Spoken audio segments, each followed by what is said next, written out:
feel, coaching yet another group of young men to achieve that first goal? Well, this has been one of probably the most unusual years I've had because of so many new kids that are actually seniors that didn't have a lot of playing experience. And when we start the season now, one of the things we talk about is how do we schedule to prepare ourselves for district. And I always tell the guys, no matter who we play early on, we never lose because it's preparing us for our bigger goal. We've played some really tough teams throughout the preseason schedule, as you may know, and we got beat up a little bit, but we competed. And I think early in the year, all you want from your kids in such a smaller school is to compete, and to compete against bigger schools with bigger athletes and probably faster athletes and not back down. And I think we accomplished goal number one by doing that. Kind of mentioned him and asked him, is it a little discouraging? Because, you look at the standings right before district and you're like, golly, we're sitting at 12th or 13th or whatever, and, we're 5 or 6 games out of 500, and we know we're better than that. And I'm sure as a coach it frustrates you looking at it that way, but like you said, it's a bigger picture. Absolutely. It's a bigger picture solution, isn't it? Well, and our team is made up of kids that understand the big picture. This is where we start practice talking about the big picture. When I set the schedule up, I always tell them, well, we can be 0-12 going into district, but there are at least 14 games that we're going to be better prepared for because of these games. And, the good part about it is it doesn't bother them. You know how sometimes you're losing and you get down on yourself? I've seen us lose games, and we go in the locker room, and, at some point in time in the locker room, everybody may be disgusted or disappointed. We look at one another and say, mission accomplished. We competed. And there were games during the year, and I could count about 5 or 6 of them, that we actually led against bigger schools that we probably should have won. Had we played them with the group that's playing together now, there was no question. I mean, we had Landry Walker in our tournament, 49-42. Cameron didn't shoot the ball well that night. Had he shot bit well that night, we went. We had Fair Park, who has just won a strong, tough district up north. They jumped on us 21-4 in the first quarter. We lose the game by 6. We had Cecilia beat. We had Abbeville beat. We had Rain. We had all these people beat. And as a coach and as the leader of the program, I have to keep them positive, man. I don't let them get negative about anything. I always say we always winning because now it goes down to the PowerPoint. And we'll catch that up on the back end. Which y'all did again. And we did it again because I think early in the year when they first had the ratings out, we were like 12 or 13 and we were like 5 and something. So I pulled it up and I looked at the schools that was above us and I started going and look at their schedule. I said 2 or 3 more weeks, we'll be where we want to be. And I tell you what, we jumped to number 5 and we were still under 500. And I don't know what that's saying about the power ratings or because of the split, but and even in the overall scheme of things, if they put them all together, we'll still be in probably the top 10. We had a tough NCAA schedule, man. That's what I call it, NCAA. I know a lot of coaches feel like that really prepares your team for for ultimately the playoffs. Is that you play in these teams instead of trying to match teams to maybe games you can win, you're matching teams to games that you'll have to win later in the season. That's right. And the strategy behind it is we have to play faster to play with the bigger school. And we're going to play against maybe 5 athletes, maybe 7 or 8 athletes. When we get into our district or even in our classification, there's not going to be a lot of teams that's going to have the Lafayette Christian athletes or the Madison Prep athletes or the Fair Park athletes. You may have 2, maybe 3 of them. And we feel like the fast game early, we should be faster than our opponents later. And I think it has played out. And we've been doing it from the day I've gotten this job, which is 5 years ago.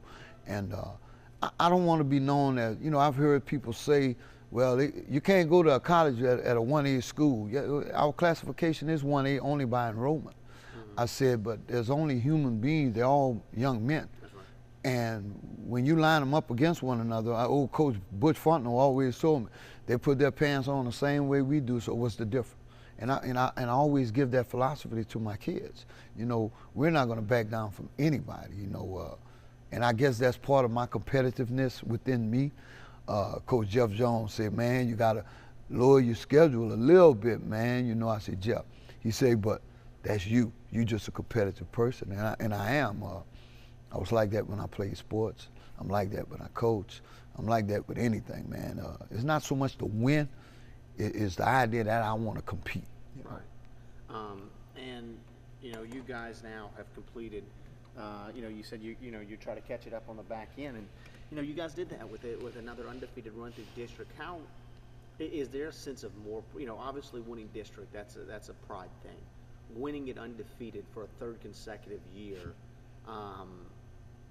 Is there a word to describe the pride that you have in the kids? Well, let me back up because we play Elton on Friday, so that's not a gimme game. We got one more game on Friday. But anyway,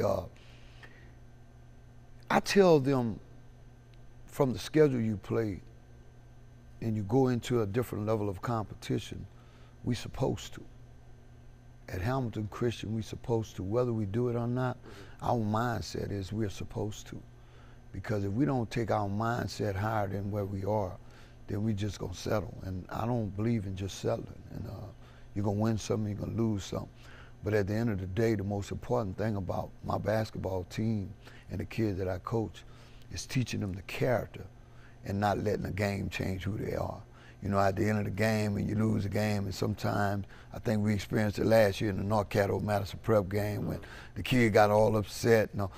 I don't want to ever have a group of kids that allow a game to change your character. Because when the game is all over, when basketball is over for you, people are going to remember what kind of person you were. Some people won't ever remember you as a basketball player. I thought I was a great basketball player. That's not what they remember me as. I think today, if anybody had to tell you anything, it's about helping kids achieve excellence and become better human beings, and that's what I stand for. I guess I misread the schedule. I thought that's okay. Most of the teams are obviously done. Yeah, except us. We have one more. Yeah, we have a 6 o'clock game against Elton, and a 6 o'clock game against Elton on Friday night, and we had a scheduled game Saturday, which we probably won't be attending in Ruston, and then we go into the playoffs, and as you know, because of the select, non-select split, we're going to end up having a bye, which consequently we won't play until February 28th, which is a big layover. And I don't know if they're prepared for all this, but we're going to do some things in the gym, inter-squad-wise, that simulate games, and we're going to give them a day or so off, and I'll get a chance to go see our opposing opponent. And we're going to get in here, and we're going to go back to boxing out. We're going to go back to shooting free throws. We're going to go back to how we started so that we could prepare, man. The fun stuff. The fun stuff, the stuff that they don't really like, and that mental toughness. Obviously, your eyes have been on the power ratings, and right now it looks like, unless something crazy happens, which shouldn't, a rematch with Lafayette, but this time, in a little bit more friendlier confines, which, is there a little redemption factor on the line there? Well, for the kids? I know my kids is important for them because, when we went into Lafayette Christian last year, nobody gave us a chance. Lafayette Christian had the best team in the state that didn't win state, in my opinion. And the thing you tell your kids in a situation like that, we don't have anything to lose. And you just tell them, just give me 32 minutes of everything you got, and we're going to walk out of here with a smile. And with about 2 minutes to go, it was a 6-point game, and Keelan Blackwell took a 3, and had he made it, who knows? But anyway, that's coulda, woulda, shoulda. And the opportunity now, and Pastor Jay Miller, the owner of the school, and our very good friend, and we don't want to get too far ahead of ourselves, but we talking about what's on paper. If the seeds match out as we get into the Final Four, and we are very fortunate to get there, then that's possibly a matchup. The same thing got to happen for them. And it's in a bigger gym. It's not a little small gym. And what I've learned, and you watch the Final Four all the time, the ball doesn't go in the nets real easy in Burton Coliseum. So it's anybody's game at that point in time. I don't know if it comes as much as talent on the floor as is who has the biggest desire to win. And we're going to emphasize defense here at Hamilton. That's all we've ever emphasized. We've been blessed. Cameron comes in right after Justin Barty, and I was like, this is not true. Now we have another incoming freshman coming in who's been starting for us, Michael Thomas, and we have a couple of kids that are here. So, you know, the future is still good for Hamilton. I think we've established a basketball tradition here. And I guess you could tell by the number of district championships. We've been in the quarters 3 years in a row. And this year's motto is unfinished business in 2016, 2017. You know, it's funny when you're dealing with high school kids, man. There are days they'll come in here and winning a state championship is the most important thing in the world. And there are days they'll come in here and you want to walk out the gym and say, let's hurry up and get this season over. And molding this team this year, I think Cameron said it earlier. A lot of the kids from the last year groups were together for a while. This is a group that has taken us a while to get the chemistry. And last night, man, at the game, I sat back and I saw some kids do some things that we've been preaching, and I saw it do a little bit for their personal self-esteem. And if we could just carry that forward, and we'll find out Friday night if it's going forward against Elton. And I don't know, man, it's going to be interesting. But the last thing I did tell them, for 3 years we've been on the road in the quarterfinals. All you ever asked was get us to Hamilton for an opportunity to get to Burton. 2 days ago I said, it's not on me anymore. We're going to be in Hamilton. We're going to be in the Green Mile, the Warrior Nation. It's no longer on Coach Washington anymore. It's going to be, are you going to protect your home court if given the opportunity? And you know, for you guys, with it being here, I mean, obviously every team's goal is top 28, top 28, top 28. But it just seems like here there's more of an emphasis because it's right there. That's right. It's so close to you all year long. You know where it's going to be. It's right there. Talking to other coaches, does it feel, you know, if you're playing in New Orleans, if you're playing in Shreveport, do you think the desire is the same if you didn't play just right there or down the road?